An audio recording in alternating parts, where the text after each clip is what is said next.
Aabhan. DMK is staging a statewide protest to denounce the BJP-led government's persistent refusal to release the 4,034 crore in funding designated for Tamil Nadu under the MGNREGA scheme. DMK is demanding the release of 4,034 crore rupees due in wages by the union government. The DMK in fact has planned agitations at 2 places in every union across the state. Taking to social media platform X, Stalin criticized the centre for its alleged apathy towards rural workers. He claimed that the BJP government, which waives off corporate loans worth lakhs of crores with a single signature, was unwilling to pay the hard-earned wages of poor labourers.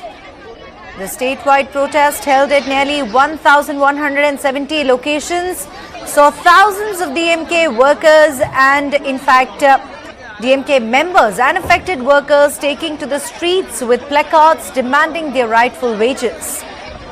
Women participated in large numbers, echoing the call for the immediate release of 4,034 crore owed to Tamil Nadu's MGNREGA workforce. Yes, the statewide protest has been held at 1,170 locations. So at least 500 DMK members, affected workers, taking to the streets with placards demanding the rightful wages. Most of them women has participated in large numbers, echoing the call for the immediate release of 4,034 crores. Now, this has been put out by MK Stalin, the Chief Minister, in his tweet. He said he has harshly criticized the centre for its apathy towards rural workers. He has claimed that the BJP government, which waives off corporate loans worth lakhs of crores with a single signature, was unwilling to pay the hard-earned wages of poor labourers.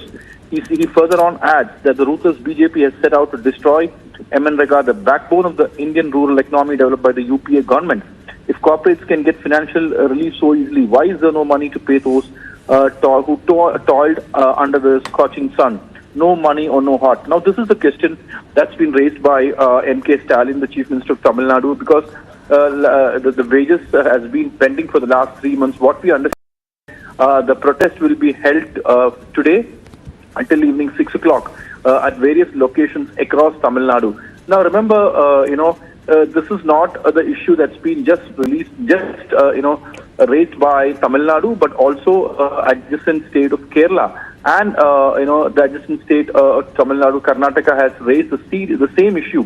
Now, Kerala Chief Minister also demanded earlier that, such an issue is persisting. There is, funds that has to be allocated for the MGNREGA for the last 2 to 3 months, and due to which at least 659 crores worth money is yet to be allocated for the MGNREGA workers in Kerala. In Karnataka also, a similar amount is yet to be dispersed. Hence, this has become a common issue for the, at least for the 3 southern states in here, and this has become a major issue. Earlier also, MK Stalin has, made a similar, allegations against the central government. Saying that the MGNREGA funds has been withheld. Now, also, if you look at the protesters, one of the protest banners is directly questioned Prime Minister Narendra Modi, asking, where is our salary? Now, another highlighted that Tamil Nadu social welfare measures, noting that while the state government provides rupees 1,000 in monthly financial aid to women, the centre government is failing to deliver wages which it owes to the labourers. Now, remember, the Tamil Nadu has been spending a huge amount for welfare projects in the budget that just got over earlier. We know that MK Stalin has been, allocating money for women and also for students, who are from the economically weaker section. So, MK Stalin is saying that the central government should come ahead and, ensure that this 4,200 crores money is being dispersed. Remember, it's a scathing attack that he has made against the BJP-led central government, accusing it of neglecting the plight of the MGNREGA workers. Now, his remarks came as hundreds of DMK party workers staged massive protest across the state demanding the immediate release of pending wages under the Mahatma Gandhi National Rural Employment Guarantee Act, and also we need to see, as you know, how the central government react to it. Till now, there has not been any reaction to this particular protest. But even the Tamil Nadu BJP chief Annamalai is yet to speak on this matter. We are waiting as what response the central government will be providing as far as this matter is concerned, because even the southern states, as not just on the MGNREGA matter, even on a fund allocation, the southern states, especially Tamil Nadu and Kerala, has been saying that the center is not dispersing the funds, and yet the state government is in a very financially in a very difficult situation. But at this point of time, Chief Minister M.K. Stalin has made it very, very clear that the central government should release the 4,000 plus crores of worth money that is meant to be allocated to the MGNREGA workers. Tamil Nadu Chief Minister M.K. Stalin has once again raised the delimitation issue. Taking to social media, he cited a recent article in the globally renowned magazine, The Economist, which he claimed had highlighted his views on the issue. He claimed that The Economist has taken up the issue of delimitation and referenced his interview in its coverage. Expressing concern, Stalin warned that the exercise could systematically dilute the voice of the South. Calling for transparency in the process, he urged Union Home Minister Amit Shah to present the plan in Parliament rather than making vague statements at public rallies. Drawing parallels with the past decisions such as demonetization and the abrogation of Article 370, Stalin argued that the BJP's track record made it difficult to trust the party's intentions. Beyond political representation, he stressed that the issues also involve safeguarding the linguistic and cultural identity of Tamil Nadu and other southern states.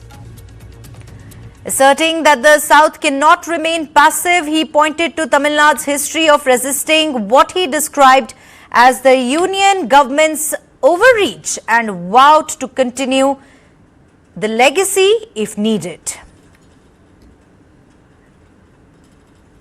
Switching our focus now, senior party leader and actor Mithun Chakraborty has sparked controversy with his remarks, drawing sharp criticism from the Trinamool Congress. Mithun Chakraborty, while urging Hindu voters in West Bengal to unite, made a controversial statement referencing Bangladesh. Addressing a gathering, he claimed that what has happened in Bangladesh is just a trailer and raised doubts about the future existence of Hindu Bengalis in the state. Chakraborty urged Hindus to come out in large numbers and vote, calling it a fight for survival. Take a listen. আমি চিৎকার করে request করছি, এবার vote করুন। বাংলাদেশ একটা trailer দেখিয়েছে আপনাদের, এরপরে পশ্চিম বাংলায় বাঙালি থাকবে কিনা সেটা নিয়ে আমার কাছে প্রশ্ন রয়ে যাবে। বাঙালির অস্তিত্ব বিপন্ন, be very careful, even you included, be very very careful. কারণ যেসব মিটিং চলছে সেগুলো তো আপনারা খবর রাখেন না, সেটা বলতে পারবো না প্রকাশ্যে। অপোজিশনের তারা যেসব মিটিং করছে শুনলে পরে গায়ে কাঁটা দেবে, সেটা শুনবেন কিছুদিন পরে সব বেরিয়ে যাবে মার্কেটে। কিন্তু এটুকু বলে রাখলাম, এই 9% হিন্দুদের রিকোয়েস্ট করছি, বেরিয়ে আসুন, ভোট করুন, এটা আমাদের অস্তিত্বের লড়াই। His remarks have triggered a sharp reaction from the ruling Trinamool Congress. TMC leader Jaiprakash Majumdar accused Chakraborty of trying to incite unrest by invoking the situation in Bangladesh. All right, moving on now, trouble continues to mount for comedian Kunal Kamra. 3 more cases have been filed against him at Mumbai's Khar police station over his alleged remarks about Maharashtra Deputy Chief Minister Eknath Shinde. The complaints were lodged by the Jalgaon mayor, a Nashik hotelier and a businessman. Now, despite multiple summons, Kamra is yet to appear for questioning. On the 27th of March, Mumbai police issued the 3rd summon, asking him to appear on the 31st of March. Earlier, the Madras High Court granted him interim anticipatory bail until the 7th of April after he cited threats following his satirical remarks. His alleged Gaddar remark aimed at Eknath Shinde during a stand-up show sparked a political uproar, with leaders demanding action against him. In response, Yuva Sena, the youth wing of Shinde Shiv Sena, vandalized the Habitat comedy venue where the show was filmed. Despite mounting pressure, Kamra has refused to apologize, but he continues to assure that he would cooperate with the police.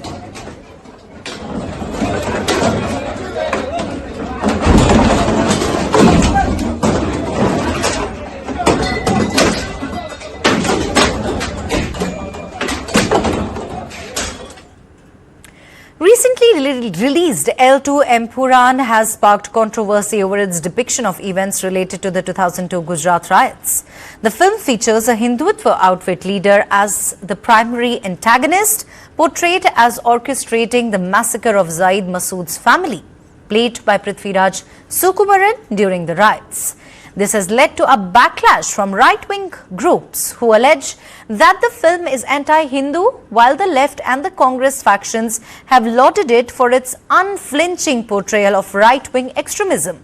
Screenwriter Murali Gopi, however, has dismissed the controversy, asserting that people are free to interpret the film as they see it. He said this to PTI, and I quote, "I will maintain complete silence on the matter. Let them debate. Everyone has the right to their own interpretation." He also criticized the left, arguing that they abandoned their core ideology long ago. Now the left is non-existent now. They've shifted to the extreme right, he claimed. While Hindutva activists continue to voice their outrage on social media, the BJP's Kerala unit has chosen to stay out of the debate, stating that viewers can form their own opinions after watching the film. Empuraan is the second installment of a planned trilogy that began with Prithviraj's 2019 directorial debut Lucifer. The film also features Manju Warrior, Abhimanyu Singh, Tovino Thomas, Andrea Tivadar, Jerome Flynn and Indrajit Sukumaran in pivotal roles. Moving on now, United States President Donald Trump presented a positive front on tariff talks between Washington and India, adding that Prime Minister Narendra Modi is a very smart man. Trump said, and I quote, "Prime Minister Modi was here just recently and we've always been very good friends. India is one of the highest tariffing nations in the world. It's brutal." He, referring to Modi, is a very smart man and a great friend of mine actually, and we had very good talks. I think it's going to work out very well between India and our country. Very, very well. His statement comes days after he declared a 25% tariff on all imported vehicles entering the United States. The tariffs set to take effect on the 2nd of April will impact nearly half of all vehicles sold in the United States, including American brands assembled overseas.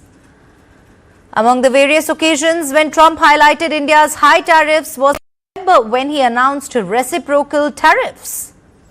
Prime Minister Modi had visited Washington, D.C. in Feb and held bilateral discussions with Trump. The visit came less than a month after Trump was sworn in as United States President for his second term.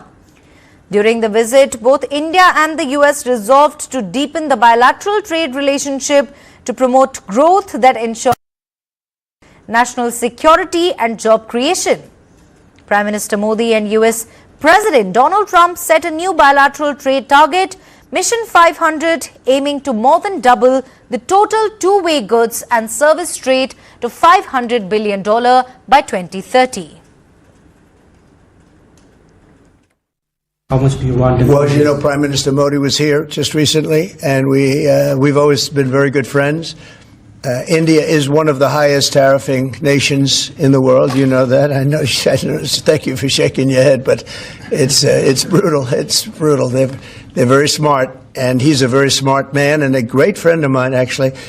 And we had very good talks. I think it's going to work out very well between India and our country. Very, very well. And I want to say you have a great Prime Minister. All right, Prime Minister Narendra Modi is set to visit Nagpur on the 30th of March on the occasion of Hindu New Year, Gudi Padwa.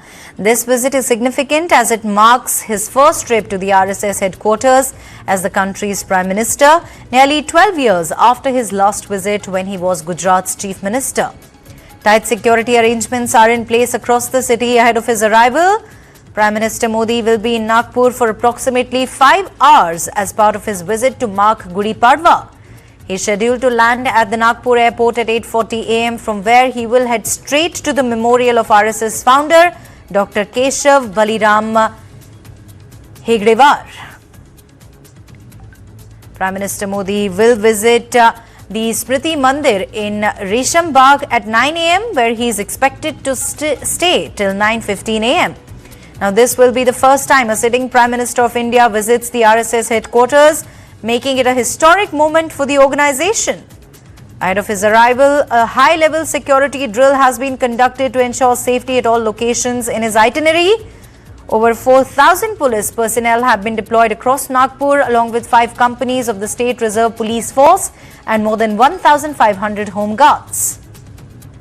Additionally, around 150 senior officers from other districts have been called in to oversee security operations.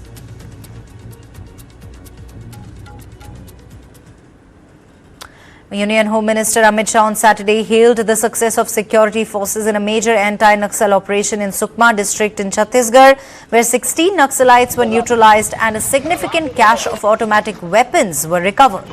2 jawans have also sustained injuries during the operation. Terming it another decisive blow to Naxalism, Shah reaffirmed the Prime Minister Modi government's commitment to eradicating Naxalism by 31st of March 2026. Amit Shah took to platform X and wrote, "Another strike on Naxalism.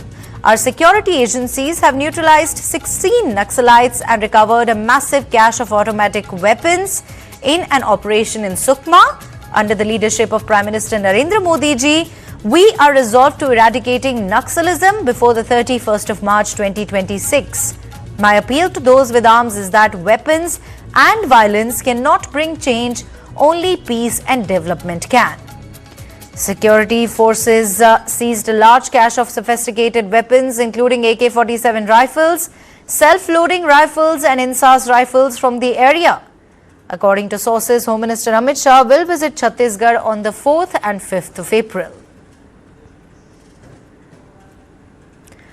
Authorities in Nepal have arrested more than 100 people as the investigation into the deadly violence during the pro-monarchy protests in Kathmandu on Friday. Several places in Kathmandu witnessed a tense situation after the pro-monarchy protesters seeking the restoration of the constitutional monarchy in the country pelted stones, set vehicles ablaze and looted shops.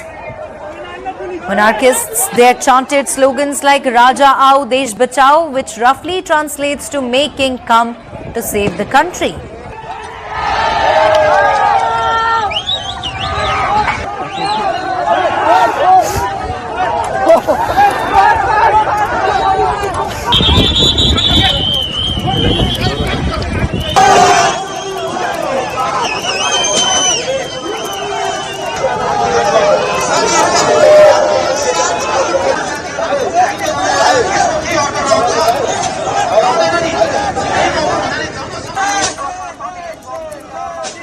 As per the police, 2 people, including a television cameraman and a protester, were killed in the clashes there that injured at least 112 people.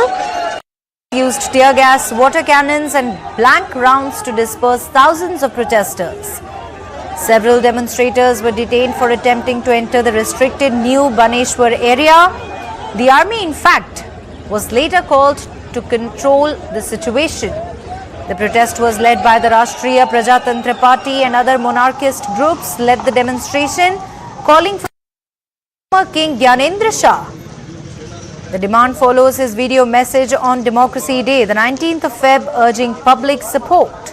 Now, at this point in time, let me remind all our viewers that Nepal abolished its 240-year-old monarchy in 2008, becoming a secular democratic republic. But as you can see, tensions over its political future continue to flare.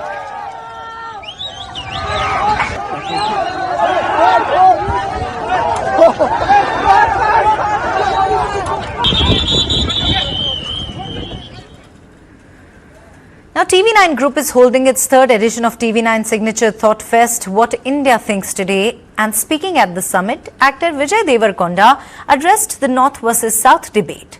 He said that he is confident that in the years to come, the distinction will dissolve and North and South films will be referred to as Indian cinema. Why won't in the North they love South cinema? And why won't in the South people have favorite stars from the North? And eventually with technology and OTT and digital platforms, it's all becoming one. Like you sit in Bombay, you watch Malayalam film, you watch Hindi film, you watch Telugu film. It's eventually this habit is going to become Indian film. So you'll see directors collaborating with actors from everywhere. You'll see actors collaborating. If Ranbir did a voiceover for me, it's a collaboration. This wouldn't have happened 5 years ago. So eventually, I think you'll see stars, directors, production houses just collaborating across to serve the Indian audience. I think that is there in the immediate future. That's like the next 2 to 5 years. That's going to happen in a big way. I think that's a change that will happen. Actor Yami Gautam spoke about a plethora of topics at India's biggest Thought Fest of 2025, the third edition of TV9 Network's What India Thinks Today. Among other subjects, she also addressed the current controversy over Kunal Kamra's remarks on Maharashtra Deputy Chief Minister Eknath Shinde, highlighting that people must know about their rights and duties. I have not seen that video, please pardon me. मैं अभी एक film shoot कर रही हूँ और जब मैं shoot करती हूँ as a rule of course I am aware कि करंट अफेयर्स में क्या हो रहा है, बट अगर आप सोशल मीडिया ऐसे कुछ बात करें, I just log out. So I have no idea what is the new opinion और व्हाट इज हैपनिंग. जब मैंने पॉलिटिकल साइंस पढ़ा था, मुझे याद है हक के साथ ही लाइन थी मेरी ड्यूटी. तो ये दोनों कहीं ना कहीं वो बोलते हैं सिक्के के दो पहलू हैं.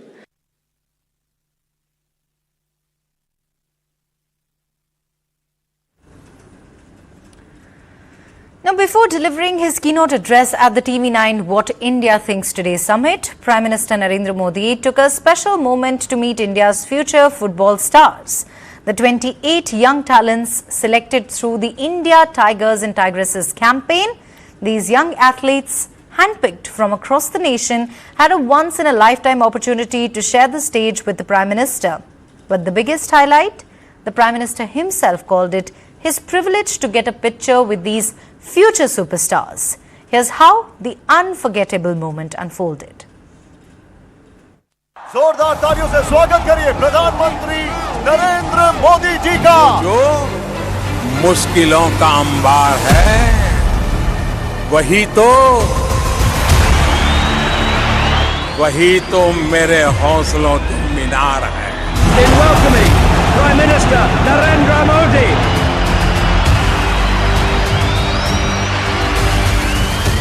A moment of pride, a vision realized at TV9's What India Thinks Today summit. Before Prime Minister Narendra Modi's keynote address, the future of Indian football took center stage. The 28 Indian Tigers and Tigresses, handpicked from across the country, stood shoulder to shoulder with the Prime Minister, a moment they will cherish forever. मैं इस प्रयास के लिए बहुत बहुत अभिनंदन करता हूं आपकी पूरी टीम को. और सबसे बड़ी खुशी की बात है कि आपने इस इवेंट को एक मीडिया हाउस की भलाई के लिए नहीं, देश की भलाई के लिए आपने उसकी रचना की. 50,000 नौजवानों के साथ एक मिशन मोड में बातचीत करना, उनको जोड़ना, उनको मिशन से साथ जोड़ना, और उसमें से जो बच्चे सिलेक्ट होकर के आए उनकी आगे की ट्रेनिंग की चिंता करना, ये अपने आप में बहुत अद्भुत काम है. मैं आपको बहुत बधाई देता हूं. And then a historic endorsement. The Prime Minister not only appreciated TV9's initiative, but made it personal. नौजवानों से मुझे यहाँ फोटो निकलवाने का मौका मिला है. मुझे भी खुशी हुई कि देश के होनहार लोगों के साथ मैं अपनी फोटो निकलवा पाया.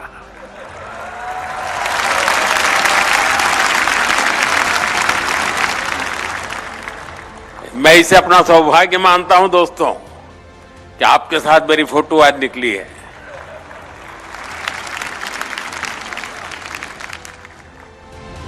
A once-in-a-lifetime opportunity, not just for these young champions, but for Indian football itself.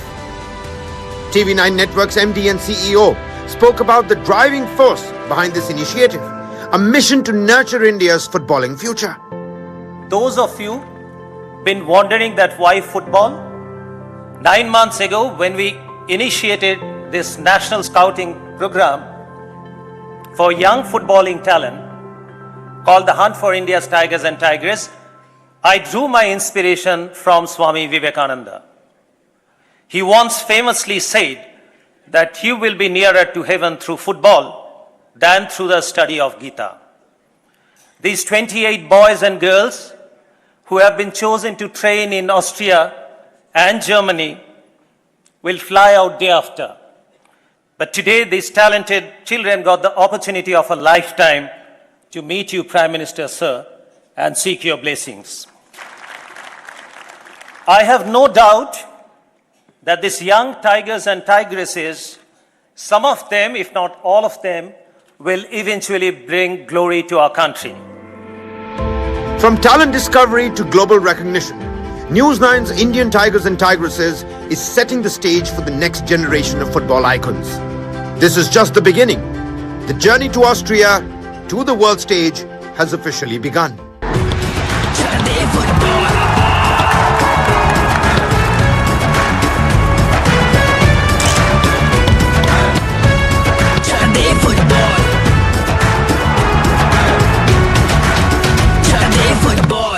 Thank you very much. All right, it's time for us to see a quick commercial break. We'll be right back with lots more on the other side. Stay with us.